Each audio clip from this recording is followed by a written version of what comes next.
56 países podrían sufrir sanciones por parte de Estados Unidos si siguen colaborando con la dictadura cubana. Sí, ya sé, es una locura, pero ¿tenías idea de que esa cantidad de naciones son cómplices? Las misiones médicas cubanas han sido presentadas durante años como un símbolo de la solidaridad internacional. Propaganda. Sin embargo, detrás de este aparente altruismo se esconde uno de los sistemas de explotación laboral más grandes y sofisticados del mundo, con la complicidad de gobiernos aliados a la dictadura cubana. ¿Realidad? Más de 26,000 médicos y profesionales de la salud están distribuidos en 56 países, pero no trabajan en libertad. En lugar de recibir un salario justo por su labor, en algunos casos, entre el 80 y el 95% de sus ingresos son confiscados por la dictadura cubana. Además, viven bajo estricta vigilancia, sin pasaportes y sin la posibilidad de reunirse con sus familias. Muchos de estos médicos han denunciado la manipulación de las estadísticas en los países en los que trabajan, creando informes falsos sobre el número de pacientes atendidos y los medicamentos suministrados. Además, hay informes de que estas misiones también sirven para infiltrar agentes de inteligencia y difundir propaganda comunista en los países receptores. Frente a eso, Estados Unidos anunció sanciones contra los países que mantienen acuerdos con Cuba para sostener estas brigadas médicas. Gobiernos como los de México, Arabia Saudita, Venezuela, Guatemala, Guyana, Qatar o Argelia o Uruguay, en fin, todos esos podrían enfrentar la revocación de visas de sus funcionarios y sus familias si continúan colaborando con el esquema de explotación. Sin embargo, la pregunta es, ¿realmente afectará esto a los países que dependen de los médicos cubanos? En muchos casos, los gobiernos aliados de La Habana están más interesados en sostener sus relaciones con el régimen cubano que en proteger los derechos humanos de los trabajadores. Esa es la verdad. A ver, niéguenlo.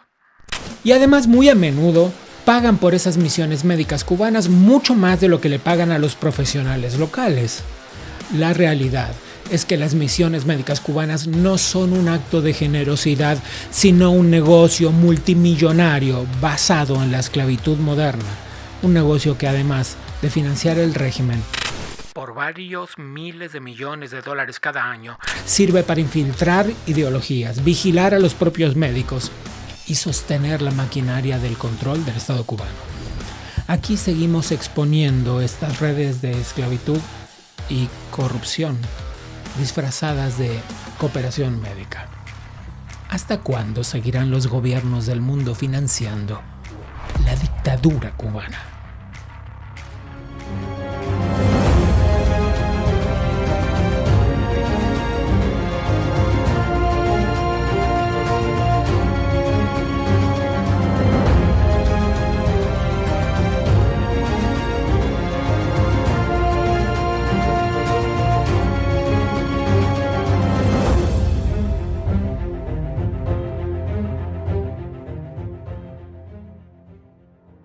Agárrate porque de verdad el tema de hoy, decir que te va a enojar es lo más livianito que puedo decir.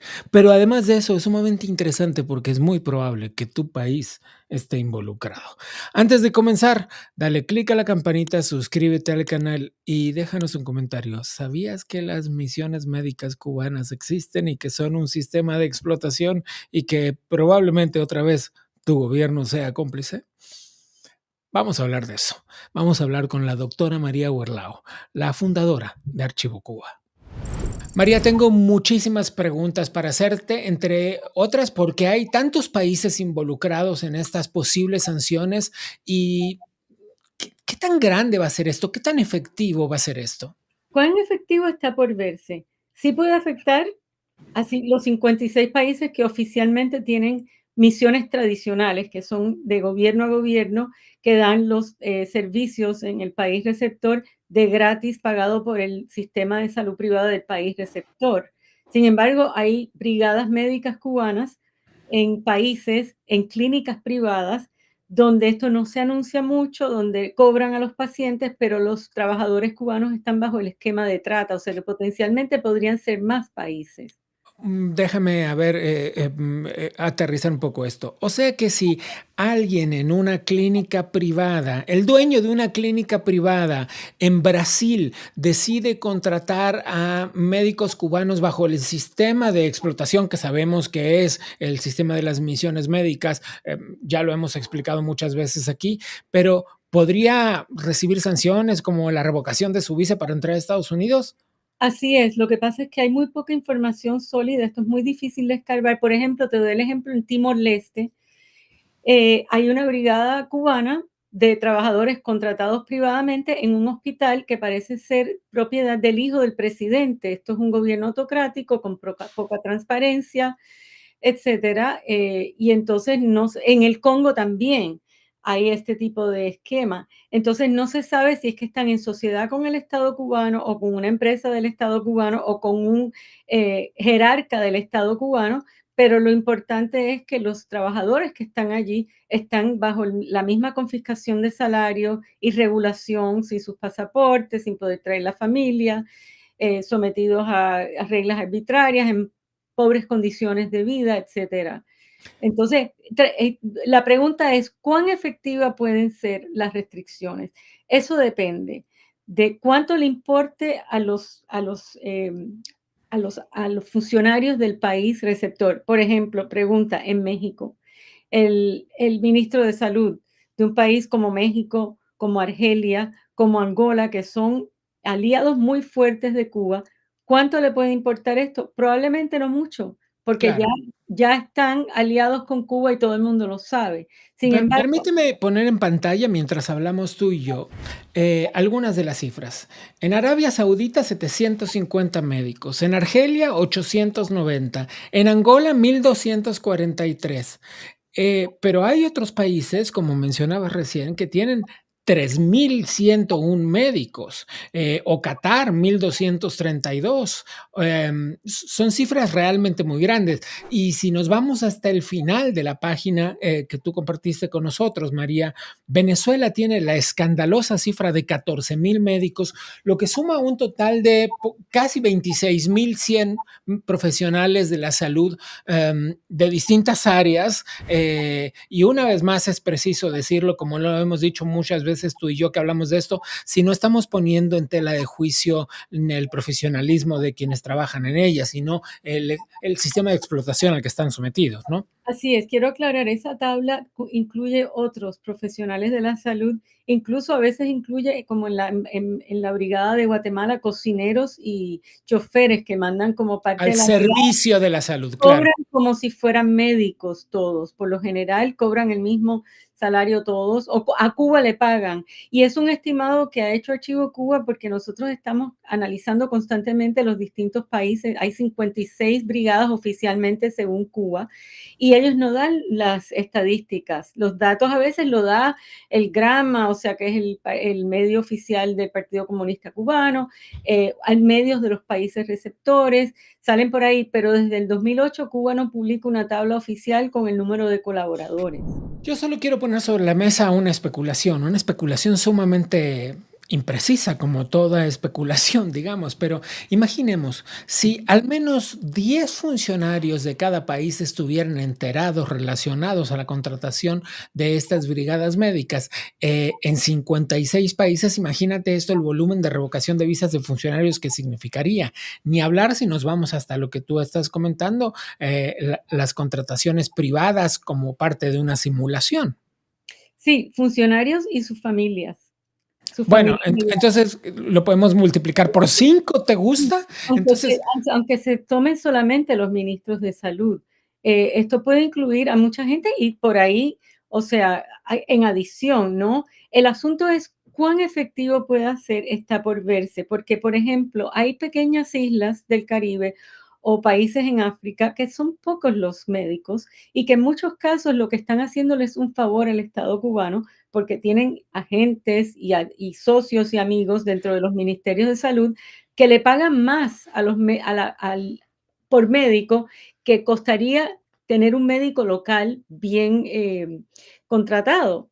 Es un favor que le hacen, en realidad no los necesitan. Entonces, este es el juego que se puede dar. Sin embargo, un país como México o como Angola o como Argelia puede fácilmente absorber a esas personas y no en realidad afectar el total, pero sí le afecta otras cosas a Cuba, que es el prestigio, la credibilidad, la propaganda que hacen Vamos con a, estas misiones, que muy poca gente se entera de que se trata de la trata de personal médico cubano y de otros, ¿no? Y además, es un ángulo en que el Estado cubano y los servicios de inteligencia cuelan agentes que hacen propaganda a favor del modelo socialista, que vigilan, infiltran al país. Entonces, eso también es una herramienta que Cuba va a perder si pierde misiones en alguno de estos países. Eso es muy claro. Me gustaría detenerme ahí un segundo. Primero veamos en pantalla en este momento cuánto le paga México a cada uno de los médicos cubanos, solo para que se indignen los médicos locales en México, para empezar. Pero bien sabemos que el régimen cubano suele quedarse con márgenes de entre el 80 y el 95% de ese dinero que reciben. Así es. Por otro lado, quiero detenerme en lo que acabas de decir, las repercusiones en términos de violaciones a los derechos humanos y una cosa de la que poco se habla, es decir, de las sanciones que reciben los que osan desertar. Oh, sí, los que osan desertar pierden la entrada a Cuba mínimo 8 años, que no pueden ver a sus familias, no pueden visitar su propio país, son en realidad exiliados forzosamente, ¿no? Y pierden cualquier ahorro que ellos han acumulado, que es el incentivo para ir en estas misiones, porque un médico cubano hoy día el que más gana, el especialista más cualificado, gana como $20 al mes. Entonces, el incentivo de ir a estas misiones es poder ahorrar algo para arreglar la casa, para ayudar a la familia y parte del salario de lo que ya le han extraído, digamos, vamos a decir, el 5% o el 10% con que se quedan, obligatoriamente va a una cuenta en Cuba, que solo ellos pueden acceder a ese dinero si regresan de la misión. Lo pierden también. Hay una cosa que planteas en las recomendaciones del documento que hizo Archivo Cuba para el Departamento de Estado, y es evaluar el impacto que esto tiene en el sistema de salud dentro de Cuba. Es decir, existe este drenaje de profesionales de la salud que se van, no los estamos juzgando, en busca de tener mayores ingresos para su familia. Así de rudimentario y de claro y de comprensible es el tema. Pero ¿qué impacto tiene esto puertas adentro del sistema de salud cubano? Enorme. El impacto es enorme y los cubanos, todos los que conocen la situación de Cuba o viven en Cuba, saben que en Cuba casi no hay especialistas, porque son por los que más gana Cuba y los mejor preparados, los que primero salen, y no hay personal médico en los hospitales y en las clínicas cubanas, como tampoco hay muchas de los medicamentos que produce Cuba internamente con su industria farmacéutica, que los exporta con las brigadas, porque hacen un trato que cubre los medicamentos que la brigada tiene que dar, que muchas veces lo botan, porque tienen que inventarse las estadísticas de las personas que supuestamente están tratando. Hemos Entonces, entrevistado aquí alguna vez por recomendación tuya al doctor Figueredo, que nos contaba cómo simulaban, inventaban estos reportes cuando él participó en las misiones médicas en Venezuela, ¿no? así es. Una cosa de locos. Habla de un aspecto más que es muy polémico, María, porque el siguiente punto sobre la explotación y la trata de personas en Cuba tiene que ver con el servicio militar obligatorio. ¿Y por qué es polémico? Porque hay otros 72 países del mundo que tienen servicio militar obligatorio. Así es que es preciso que nos expliques por qué está incluido en el informe. Sí, no sé si hay tantos países que tienen servicio militar obligatorio, tendría que refrescar la estadística, pero Cuba es uno de 2 que obliga a menores de edad al servicio Esa es militar. otra historia. Eso es con Corea del Norte, ¿no?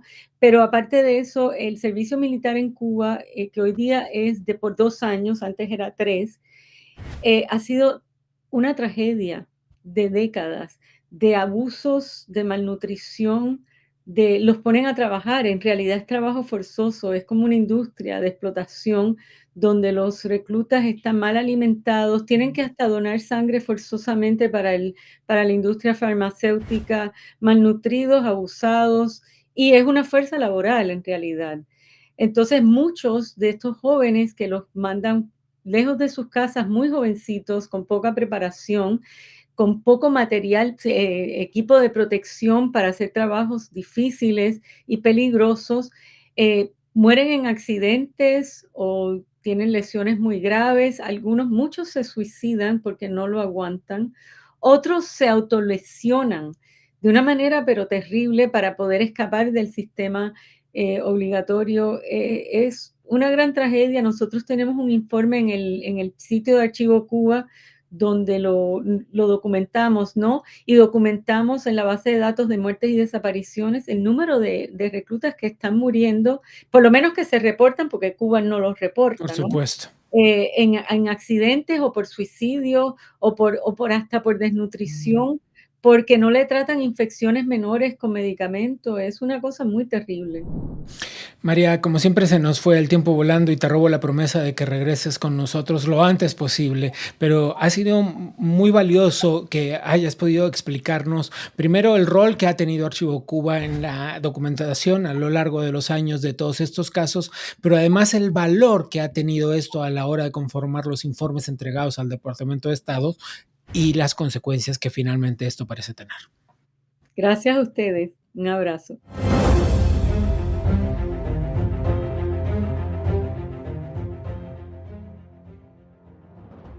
Tú ya lo conoces porque alguna vez ha estado en este programa y hemos conversado con él sobre diversos temas, pero el día de hoy Jason Poblete está con nosotros particularmente porque como abogado ha sido partícipe y asesor de la creación de leyes sobre sanciones que Estados Unidos aplica en estos casos.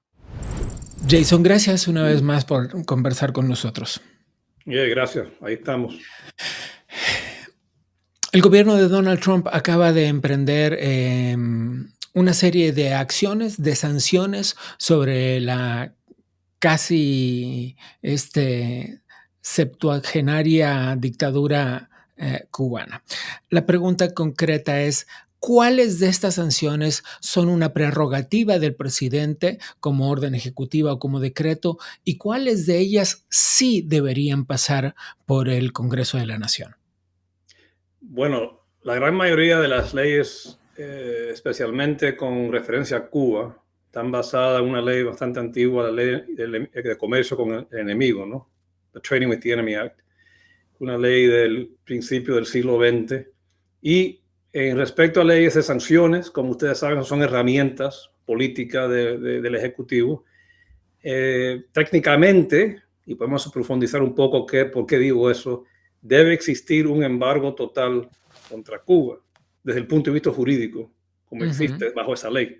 Hay otras leyes que existen hoy que son una plataforma moderna jurídica que se utiliza para efectuar sanciones, que lo han comentado en su programa en el pasado contra otros países, pero en el tema de Cuba es muy especial porque está basado sobre esa ley, ley de comercio con el enemigo. Una ley que no necesariamente se ha cumplido, si me permites, ¿no?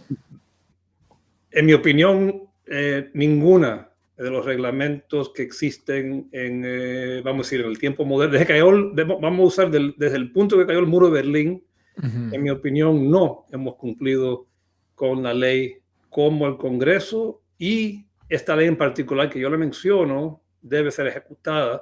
Hay dos leyes clave importantes en el tema de Cuba que hay que hablar un poco. Primero, la ley de la democracia cubana de 1992 y la ley famosa que conoce casi todo el mundo que sigue el tema Helms-Burton de 1996, y quizás una tercera ley que fue una enmienda, Trade Sanctions Reform Act, que ajustó un poco la base de exportaciones de medicinas y exportaciones agrícolas a alimentos, Cuba. ¿no? Sí. Correcto. Y lo que ha pasado es que tenemos como ley base la ley de comercio con el enemigo, que supuestamente ha creado un embargo contra Cuba, pero es un gran mito decir que existe un embargo comprensivo Venga, a ver, aquí lo hemos explicado muchas veces, pero no está de más. ¿Por qué no existe un embargo contra Cuba en contra de lo que dice la dictadura? Bueno, dos razones. Políticamente, porque desde los años 90 hemos aflojado, en mi opinión, más de la cuenta, la ley base. Pero en segundo, a nivel práctico, hemos creado una red política que ha creado mucha confusión y el sistema lo utiliza como una arma de retórica contra Estados Unidos, pero que en realidad ellos se han nutrido de algo que hemos creado nosotros a través de nuestros oficiales electos desde los años 90. Así que acá en Estados Unidos, político de partido que sea, republicano o demócrata, le gusta mucho decir, bueno, tengo una política firme contra, vamos a decir, Cuba, Irán, los carteles, lo que sea, y hablan mucho de las sanciones. Yo siempre enfatizo que, mira, las sanciones son herramientas, no son políticas. Es fácil imponer sanciones, es mucho más difícil crear una política que se respalde con sanciones. Y hay una distinción muy importante. Vamos a poner un par de cosas en clara. Aquello de embargo o bloqueo, el bloqueo se refirió a un momento muy específico, a un bloqueo naval, digamos. Y en efecto hay algún embargo económico sobre la isla que está basado en la expropiación en el momento del comienzo de la revolución, para entender un poco eso. Sin embargo, es preciso decir que, como tú bien mencionaste, eso no aplica para medicinas y alimentos. Por ejemplo, y solo como un dato anecdótico para que la gente lo tenga en cuenta, Estados Unidos es el país que más, al que más Cuba le compra pollo, por ejemplo, ¿no? Por ejemplo. Cosa que no sería necesaria si la dictadura cubana dejara que cada quien tuviera su propio ganado. Por ejemplo, ¿no? Figúrese, por ejemplo. Sí. Así de fácil sería. Pero quiero poner algunos puntos en claro. El Departamento de Estado anunció sanciones de retiros de visa y sanciones económicas para aquellos gobiernos que específicamente mantengan relaciones comerciales con la dictadura cubana relacionados a las misiones médicas. Estas que, como sabemos y hemos estado hablando a lo largo del programa, están presentes en decenas de países y con miles de médicos distribuidos, profesionales de la salud distribuidos a lo largo del planeta. ¿Cuáles son las consecuencias concretas que veremos a partir de esta sanción, Jason? Bueno, eso es un caso muy particular y muy curioso y creo que van a haber más sanciones como esas y eso va a la ley prima de que hablábamos antes. La ley... Trade with the enemy. Empezando con esa y después la ley Helms-Burton u otras que han durante mucho tiempo han declarado, pero nunca se ha aplicado, que los países del mundo es la política de Estados Unidos que cooperen con Estados Unidos sobre estos puntos, no solamente la trata de doctores. Y nosotros hemos trabajado mucho en esos casos en varios países. En México hemos tocado, en Guatemala, en Brasil, en Uruguay. Tenemos casos que se han movido, si todavía siguen pendientes en Uruguay sobre ese mismo tema.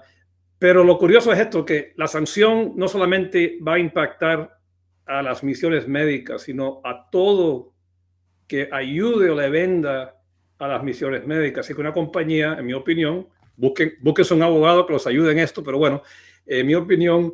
O sea, ¿realmente sí estarán en problemas, auguras? Sí, yo creo que cualquier gobierno o entidad del sector privado que le esté vendiendo, sabiendo que le están vendiendo servicios o equipo médico a una misión médica cubana o para un programa de un país, por ejemplo, que tenga una misión médica, en mi opinión, están en riesgo de ser sancionados por Estados Unidos. ¿Y eso qué sucede cuando somos sancionados por el Departamento del Tesoro? Están bloqueados esencialmente el sistema internacional financiero, le pueden quitar visas a visitar a Estados Unidos. Así que las implicaciones son bastantes, pero yo creo que tiene que ir más allá de eso.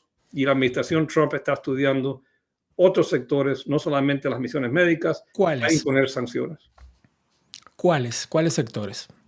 Bueno, yo creo que mira, el tema más importante de Cuba son los vuelos, los viajes a Cuba, el sector turístico. Eso es para Cuba lo que el petróleo es para Irán. Es una manera de sostener el sistema. y las leyes nuestras que nunca han sido 100% aplicadas como deben ser aplicadas, tienen que enfocarse en eso. Así que yo veo en el futuro no muy lejano, dependiendo qué pase con esta primera fase, son 2 meses nada más que está la administración en el poder, así que queda para hacer bastante. Ese sector va a ser el próximo sector, pienso yo, que van a estudiar y tocar el sector turístico. También creo que lo van a ver también en el sector de salud pública, lo que es el turismo, el healthcare tourism. El turismo de salud. Eso también yo creo que lo van a ver. Por ejemplo, si una persona viaja a Cuba por una cirugía y los Estados Unidos se entera, quizás no le den una visa para venir a Estados Unidos y visitar acá. ¿Por qué? Porque incluso tratándose de civiles. Por supuesto que civiles, sea quien sea.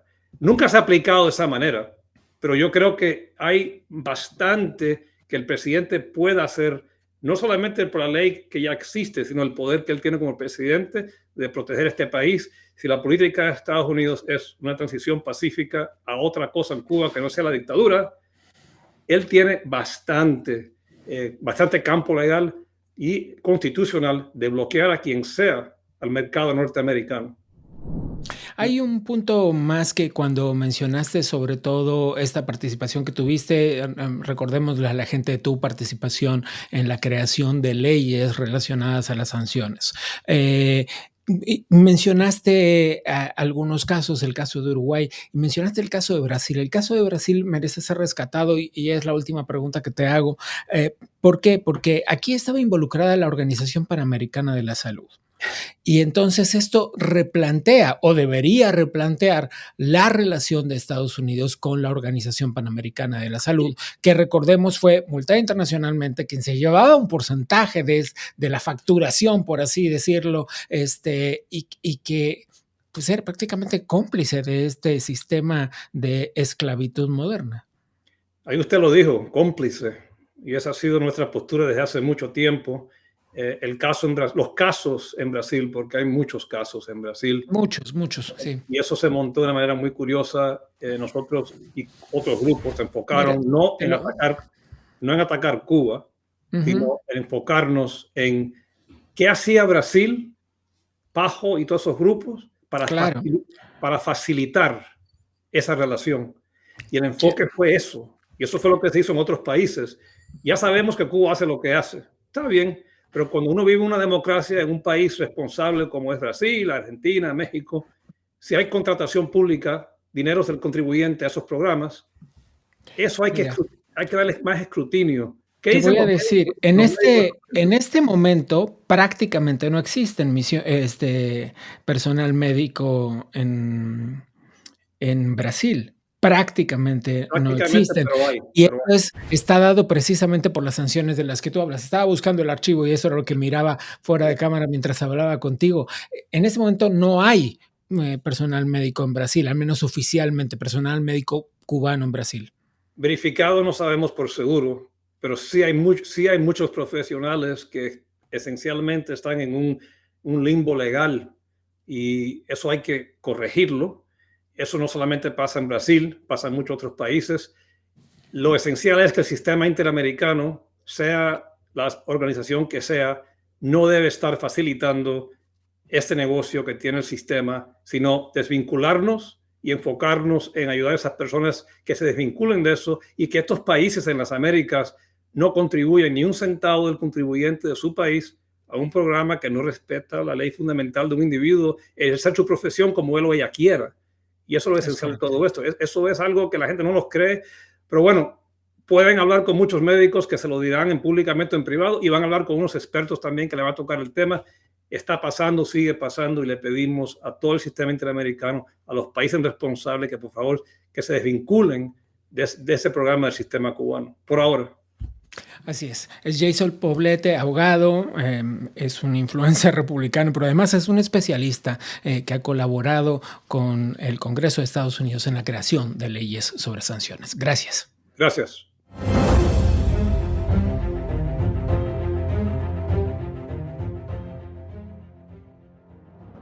Queda mucho por ver todavía sobre cuáles serán realmente las sanciones que Estados Unidos establecerá sobre qué países y hasta dónde llegará.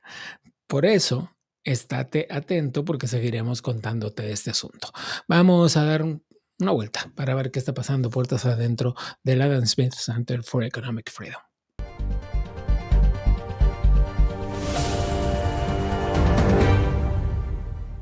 Presten mucha atención porque esta vez lo que tenemos para anunciarles desde el Adam Smith Center for Economic Freedom es particularmente interesante en una zona muy específica. El centro lanza su programa de desarrollo profesional y liderazgo transformacional. ¿En dónde? En Lima, en Perú, en un evento que se llevará a cabo del 3 al 5 de abril con 2 cursos completamente diferenciados que abordarán, por un lado, el liderazgo corporativo y por el otro lado, el liderazgo político con un enfoque práctico y académico. Expresidentes, líderes del sector público y privado van a compartir estrategias realmente clave para afrontar los desafíos actuales. Será una oportunidad única para fortalecer el liderazgo y generar un impacto real en el área que sea que tú te desempeñes. Las inscripciones están abiertas y puedes acceder a ellas ingresando al link que ves aquí en pantalla. Ahora sí, esto fue todo por hoy. Si todavía no lo hiciste, dale click a la campanita, suscríbete al canal, déjanos un comentario, dinos qué te pareció el episodio de hoy y te esperamos la próxima. Soy Gabriel Bauduco y a nombre del Adam Smith Center for Economic Freedom te doy las gracias.